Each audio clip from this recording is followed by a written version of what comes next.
Kia ora guys, Michelle here and welcome back to my channel, and here is the video that undoubtedly you have all been waiting for, my full gear list for Te Araroa's South Island section.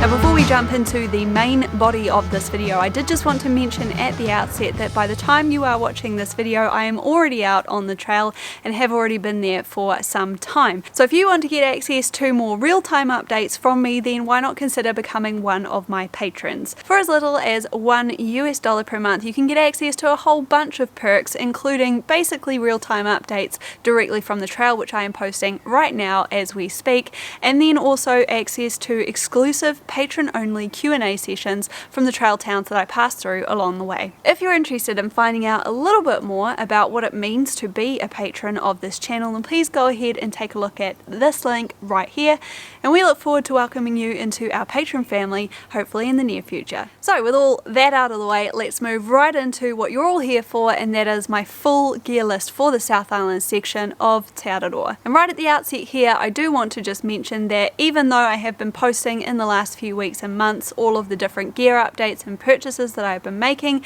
even now right up until the very last minute, I am still making changes and adjustments to the final gear that I will be taking. Most recently, a lot of that is to do with the inclement weather conditions that we are having in New Zealand at the moment. At the moment, we are having a lot of heavy rain and some colder temperatures, and of course a lot of my previous gear that I hiked the North Island with was based on hiking through a New Zealand summer environment. Seeing as how at the moment in mid-November we are definitely not in a summer environment, I have had to make a few small tweaks, and that has resulted in me making some other adjustments to try and keep my base weight down as low as possible. So without further ado, let's duck over here and take a look at all of the gear. Alright, so here is all of my gear for the South Island, and when you lay it out like this, it looks like an awful lot more than what it feels like when you're actually carrying it, but I've never been particularly good at setting out my gear for these videos and photo shoots, so you'll just have to make do.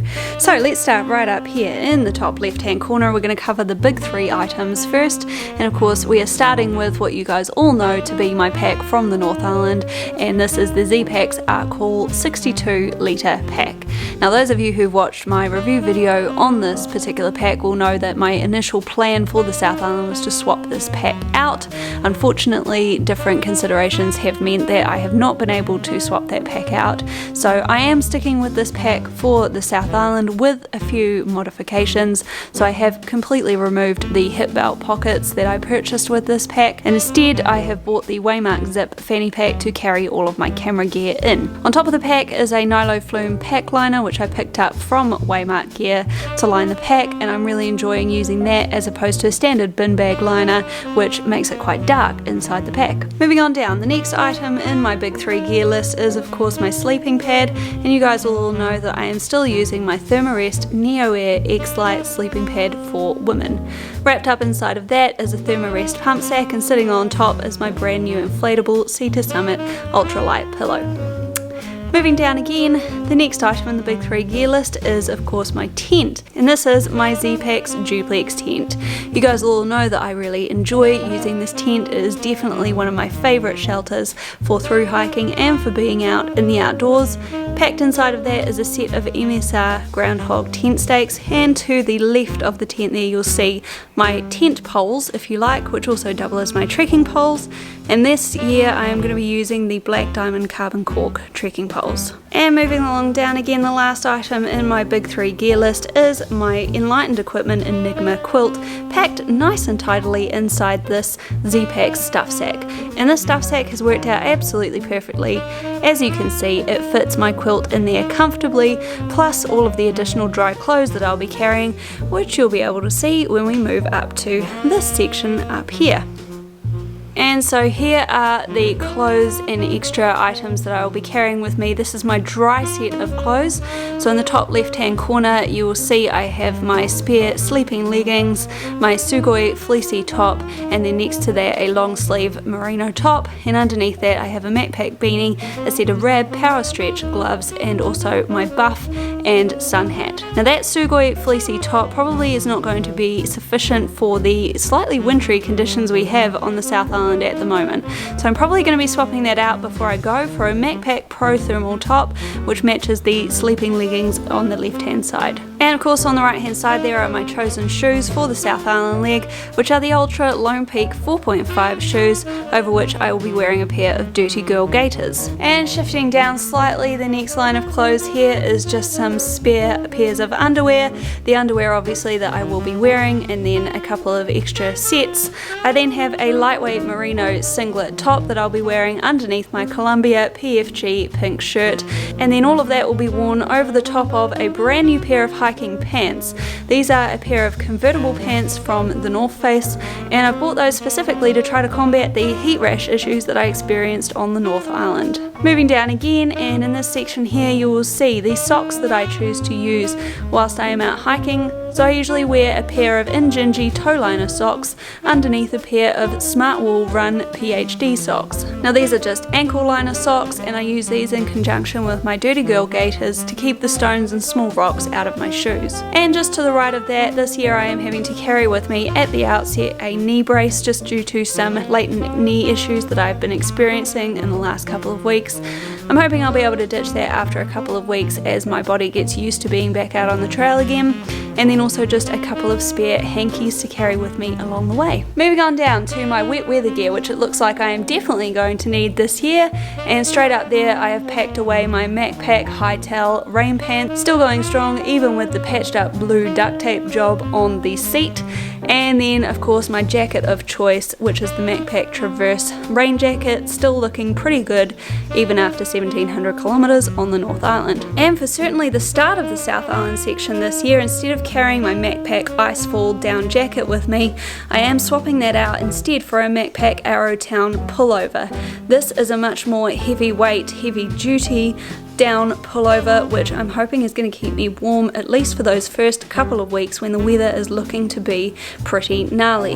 I'm hoping that I'll swap that out to my MacPack Icefall down jacket a little later on down the trail and save myself a little bit of weight. And don't worry, even though it looks absolutely massive as it's laid out on the floor here, that pullover does pack down relatively small and helps to fill some of the gaps in my pack. Moving on up to this side of the mat now, which is where all of my stove and cook kit is, and no real changes here as you can see. I'm still going to be carrying my Toaks Titanium 900ml pot along with the homemade pot cozy that I made for it.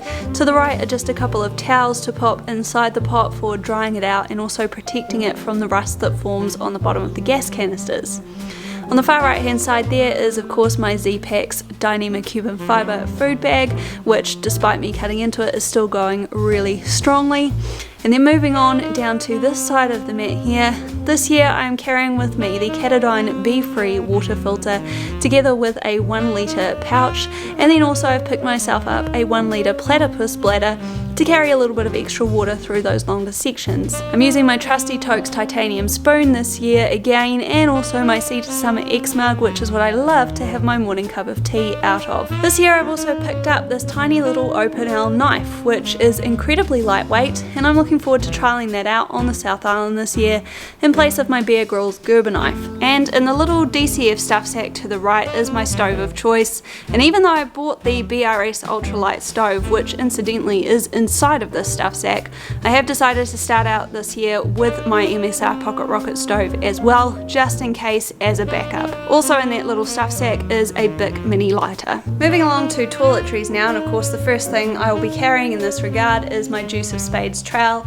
and a set of toilet paper. This will be sitting on the outside of my pack, and then the remainder of my toiletries and first aid items will be packed inside this Hilltop Packs DCF custom printed ditty bag, which I absolutely love. On the left hand side of that, of course, I will be carrying with me this year a face mask in addition to my Cedar Summit Airlight towel, and then I also just have some steroid cream for the first little section, just again to try and help me with some of that heat rash.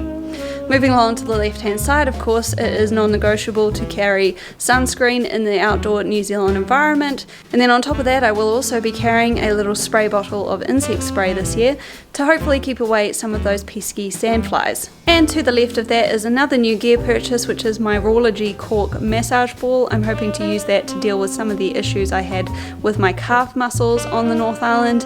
And then in a tiny little plastic pouch here is a small sliver of soap and a sliver of shampoo bar.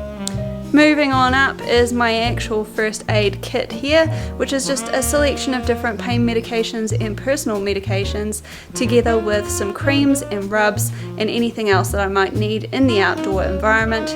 And then over to the right is my set of toiletries, and inside here again is packed the standard kinds of toiletries you would expect. So a toothbrush, a small tube of toothpaste, I'm actually carrying a lightweight razor with me this year, a bottle of Dr. Bronner's Castor soap, which should take care of all of my other cleaning needs, and then to take care of my hair I will also be carrying a hairbrush and a little bit of corn flour to take care of some of the oil buildup I'll get in the long sections on the South Island. And that brings us to our final section, which is the electronics that I will be taking with me on this trip. And this is a basic set of electronics that just about any thru hiker would be expected to take on a long distance thru hike like this.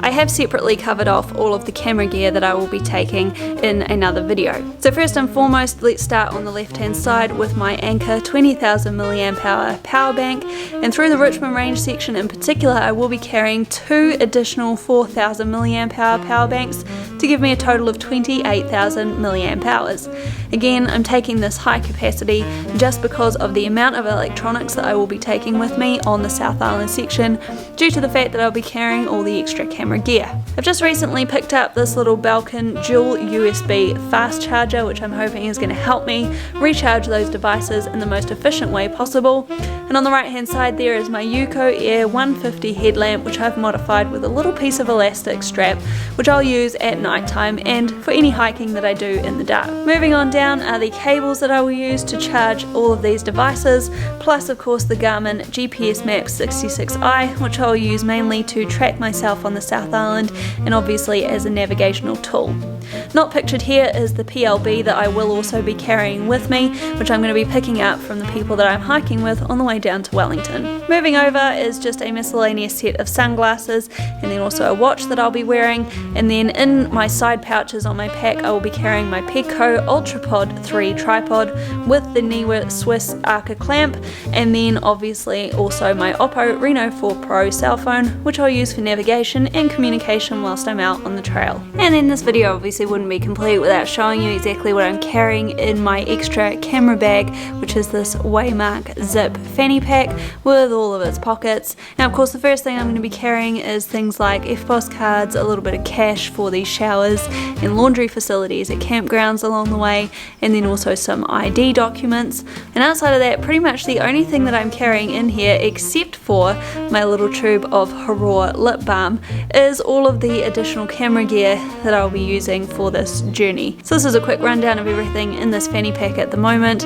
On the top left hand side over here I have the POV attachment for my Peak Designs capture clip. I then have my little homemade pouch full of all my Freewell filters and the filters for the EOS M50 camera.